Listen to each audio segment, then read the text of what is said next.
I tell you I didn't skip a single step when it came to building this thing, I even programmed OEM Demon 170 keys to the car. Still got the OEM Trackhawk key, which came with the Trackhawk when we bought it. I'm telling you, man. So before we get started with this thing, I would like to say welcome back. I know I've been gone for over a month because I made a promise I wasn't gonna post any more content, wasn't gonna post any more updates for this build because I just wanted to get it done. I felt like it took too long. It's been almost 7 months since we started this thing, and I just wanted to complete it because every time I would drop a video, I felt like it was repetitive and it wasn't really going anywhere. So I took some time off. I wanted to finish the car, which is here done tonight. It's currently 2 a.m. I just picked up the car like an hour ago from Dearmore Hair Wash, and we'll show you guys all the details here in a second. But I got my Escalade back. This thing was at the dealership for over 2 months, close to 3 months, because the engine blew out after I got it, not even 2 weeks in. So got it back. I know people have been asking about that, and here it is. This is my daily driver. This is a 24, 20th anniversary Escalade V. Got the 26s on there, 4G autos with the XL caps. But anyways, nobody cares about this thing. Here is my the actual car is a 2017, but this is a Chrysler 300, completely swapped with a Grand Cherokee Trackhawk powertrain. So it is an all-wheel drive. And then I ended up upgrading the motor to a Demon 170 engine. This is a crate engine that Dodge sold a couple months ago. I'm not sure if they're still selling them when I dropped this video, but I was able to find one out of state. I had it shipped in, and in the progress of building the car, I'm like, it makes complete sense to upgrade the motor and push over 1,000 horsepower. 1,000 horsepower, all-wheel drive on E85. We actually have some E85 in those tanks over there. So just take a look at this thing, man. I don't know if you guys can see this on camera. This is a wrap. The original car color is this black over here. So this is black, what they said it was. This was, I forgot the name, I'll put it over here somewhere.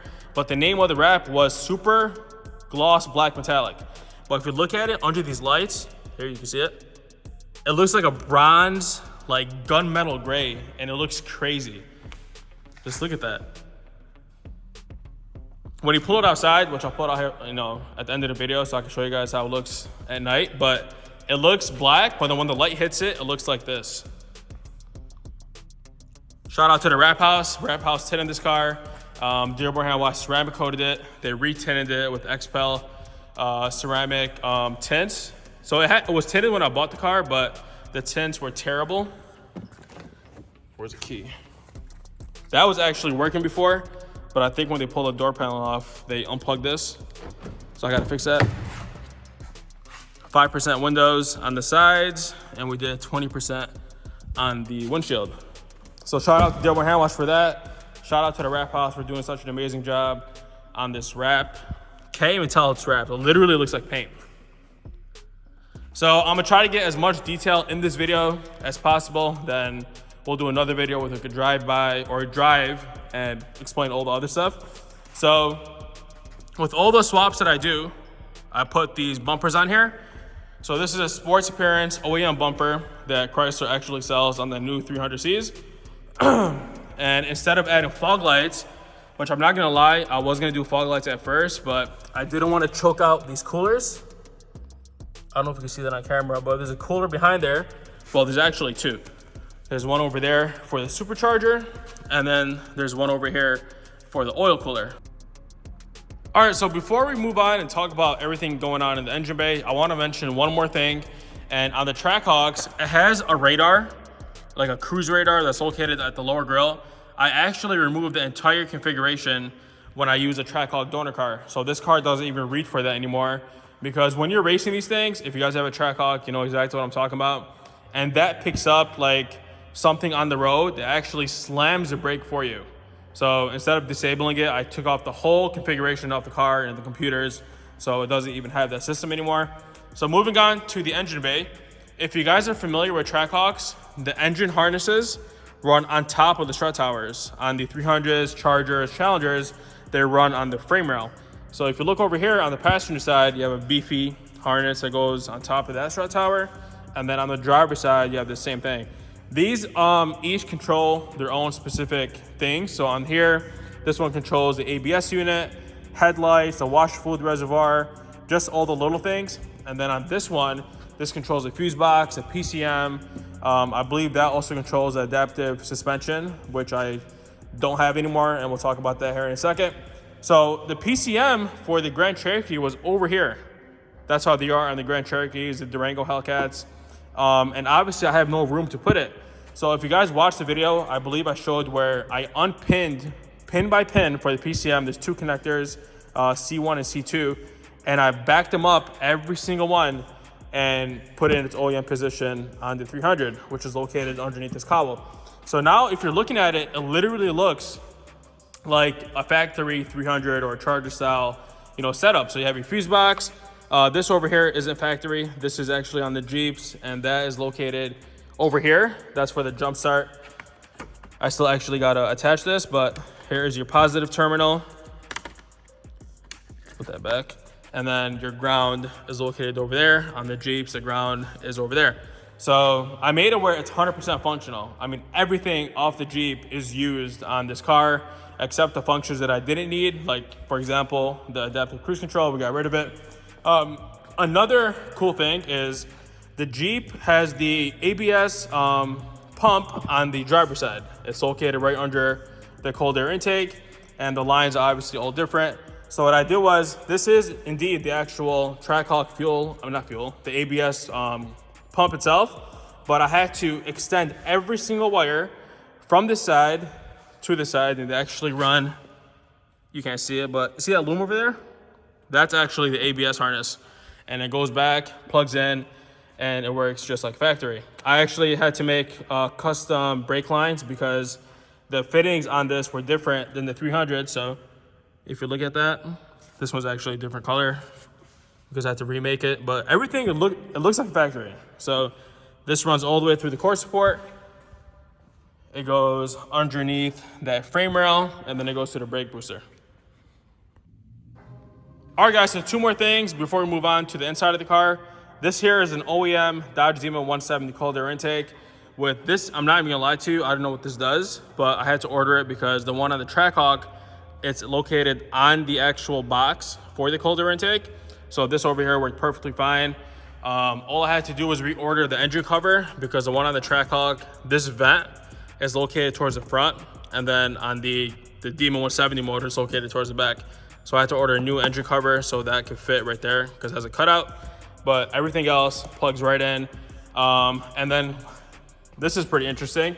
This upper radiator hose, I actually off like a Toyota because I don't know if you can see it. This is actually longer than your standard Hellcat or Red Eye or Chrysler 300 because this engine sits that much higher than a factory Red Eye. So the front suspension is all off a Jeep Grand Cherokee. The cradle, the knuckles, the control arms, everything is off a Trackhawk. So, naturally the Trackhawks sit a lot higher because it's an SUV. That's why this car doesn't have a hood, because I have to make a custom hood for it eventually down the line, which is probably gonna be a big ass cowl, just a cowl to cover it up, because look at how high this thing sits. Which honestly, I'm not even complaining about it. I kind of like the look of it, but down the line, we're gonna have to buy a hood for this thing just to get it cleaned up. We'll have it rewrapped, and it'll look nice and cool.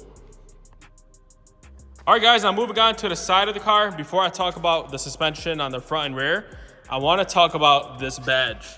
These are OEM Dodge Demon 170 badges, and when I tell you, I'm not even being sarcastic, it was harder to get the badges than it was to get that engine. These were so restricted that dealers couldn't even order them. If you wanted to get these badges, you have to be an owner of a Demon 170. The Demon 170 has to be at the dealership. The tech has to write a service order to order these things. They have to take a picture of the fender. Like, it was a whole hassle, but it's not what you know, it's who you know. So that's why I was able to find these. So the OEM ones, which are OEM, these are OEM. The color scheme was like so ugly. So it had the orange eye in there to represent the ethanol for the fuel. But the insert over here was like a granite gray, and the outside was black. So like the color combo was terrible. And then these over here were like gray. So I took the OEM ones, which are these over here, and then I just had like the color changed out. So this is actually wrap. So the inside is wrapped in black, outside is wrapped in yellow, and the orange eye thing, we just popped it out, and I'm eventually gonna put a LED in there, a yellow LED, to give it that eye color. But these things are sick, they were just hard as hell to find. And then on the Trackhawks, that's off a Trackhawk, they say Grand Cherokee and then Supercharged under it. Obviously, I didn't put the Grand Cherokee because this is not a Grand Cherokee, but it looks really cool with the Supercharged on the door. I really didn't know how I felt about it when I first put it on, but I kind of like it now. Wheels. Wheels are off the Trackhawk. These are OEM Trackhawk wheels, front and rear. I just have different set of tires. So the ones in the front are 275s. Where is it? Oh, 295s. I just found that out. And then in the rear, they are 305s. So OEM Trackhawk wheels, OEM Trackhawk calipers in the front, but I have Scat Pack calipers on the rear, and we just powder coated them yellow so they can match the front. Because the Trackhawk calipers, for some reason, the bolt pattern was different, and it wouldn't line up to the knuckle. All right, so that's it. Well, actually, I missed one thing. The rear differential off this car is off a manual Hellcat Challenger. I think I got that right. It's a 370 gear, same gear that's in the Trackhawk. So they both have to match. That's how it's supposed to be. So that's what we did. Got that from the dealer. I ended up wrapping this the same color as the car, and it looks pretty cool. Bro, I'm gonna grab a flashlight, and you guys have to see this paint, or this wrap, I should say. Just look at this.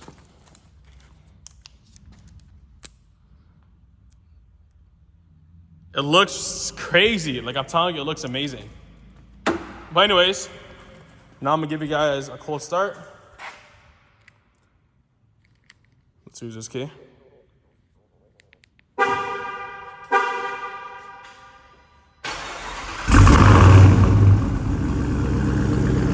Trackhawk quad tips.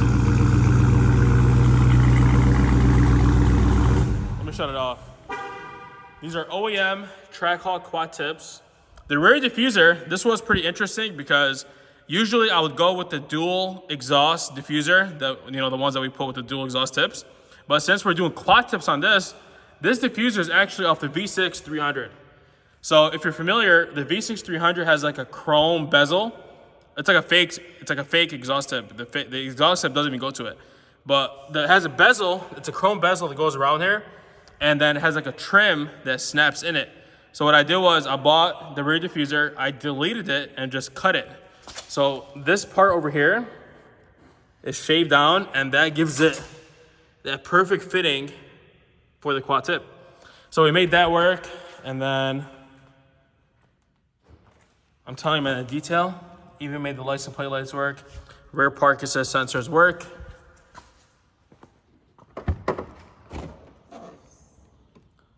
Oh, this was the brand name of the wrap in Nosatech. This is literally paint. Like, it has no orange peel. I'm not gonna lie to you, at first, I think the wrap that we ordered was either 3M or KPMF, but my wrapper said, hey, if you wanna pay the extra money and get the Nosatech, which was well worth it, and that's what we did. This is an SRT style spoiler, which we do on all the swaps. I also did, I don't know if you guys seen that on camera, dual strip LED side markers on the front and the rear. This one comes on when you start the car. Bro, enough of everything. Let me show you guys the interior. Telling me that ain't the craziest thing ever. I have to grab my flashlight because I want to show you guys the headliner. Shout out to Pete on that. Custom headliner, custom pillars, everything is suede. All suede. Look at the headliner. Look at the pillars right there. I'm telling you, man, I didn't skip a beat on this thing. Let me show you guys the airbag. But you know what? Let me show you guys the rear seats, because the rear seats are also custom, and I'm gonna explain why. So these are OEM factory Trackhawk seats. Only thing that we did different was in the SUV, it has like this weird bracket that makes it sit higher. We literally just chopped it off, made a flush, and it fit right in here. But let me show you guys these rear seats. Bro. These are Charger Hellcat seats that I bought off Facebook for $100, literally $100. And they have burn holes in them over here. So when I went back to fix them, I'm like, why don't we make it where the suede matches the Trackhawk? So see how the Trackhawk has leather and then Alcantara over here? So we did the same thing. We had leather and the Alcantara with the white stitching, and they look like Trackhawk seats, if not better. Custom yellow seat belts by Safety Restore. Shout out to them. Although they never sponsor me. They do amazing work. The material on the seat belts are crazy too. Let me show you guys the interior now. Trackhawk steering wheel. Still has a Trackhawk badge on there. But you want to see something crazy? Look at this.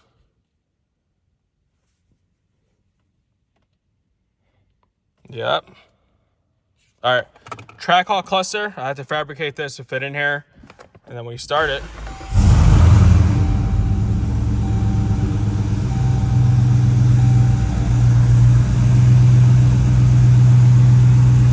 and no lights on the dash either. That is for the adaptive, not adaptive.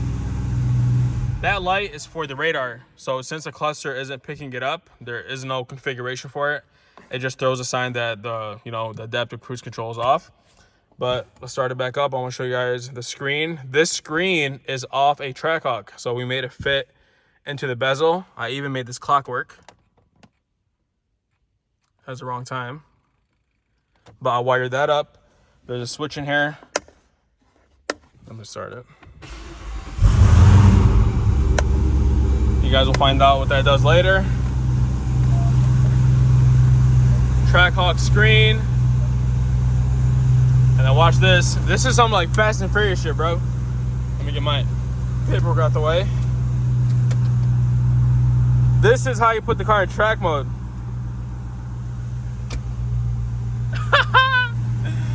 Bro, I mean, yeah, it has a picture of a Jeep, but it is what it is. All of this doesn't work because, again, we disabled the adaptive cruise. This is what usually controls it. Let me shut it off so you can hear me. Before, okay, so you guys seen the SRT, right? Before, when you shut it off, because this was a Jeep, it used to say Jeep as a splash screen. So I was able to go in the system for the radio and change it to say SRT when the car powers off. So just a lot of Frankenstein shit, man. Just a lot of work to make this car happen. I'm actually gonna move it because I'm gonna pull it outside.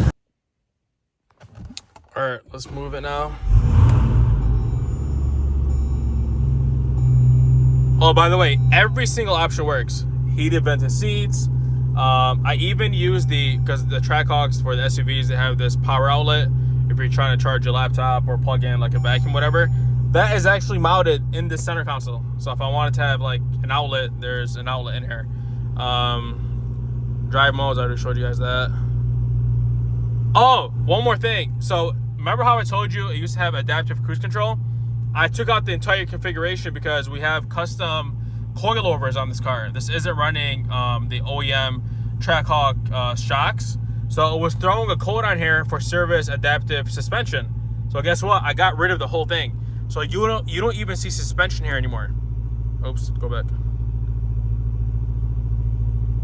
So now the only thing that you see is the transmission, paddle shifters, stability control, which is your traction control, the all-wheel drive, and the steering. So before it used to say suspension, and then it used to say like can't change or something over here. But now that I got rid of it, everything works. Camera, park assist, watch your hair beep. See that? I'm telling you, like everything works, bro. I'm gonna move over there. That's why I've been gone for a minute. I was trying to make sure that this car was A1 by the time I'm done with it. I wanted to get it off the wall so you guys can get a quick walk around before I end this video, because it's been a long night.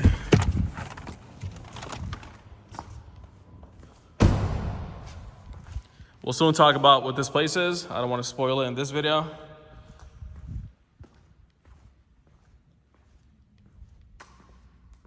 Just look at how clean everything is. Suspension sits perfectly like leveled. I didn't want to where it's way too high or way too low. So they're adjustable again, so I can adjust the ride height if I wanted to. Supercharged with the Demon 170 badge. The yellow like touches go perfectly well together. I didn't want to overdo it by doing too much yellow on the car. So let me know what you guys think. So I appreciate you guys for being patient with this. I promised everybody that the reveal was gonna be on Sunday, which is tomorrow. So I'm literally leaving the shop. It's probably like 3 a.m. right now. Gonna leave the shop, go edit, drop this video for you guys tomorrow, so you guys can all see the reveal. And then on Monday, let me give you guys a quick insight before this battery dies. So I'm actually in the process of tuning this thing. So we're on E85. Those are actually jugs for it right there. I have a Demon 170 fuel pump from the dealer, Mopar, that we're gonna be installing in this thing. Currently, I'm running just the OG dual fuel pump off of Red Eye, but I don't think that's holding up pretty well, which we'll talk about in the next video. But I don't wanna say too much. Thanks you guys for watching. Thank you for being patient. If you're new, make sure to subscribe. Let me know what you guys think about the build, and I will see you guys back, on the next one.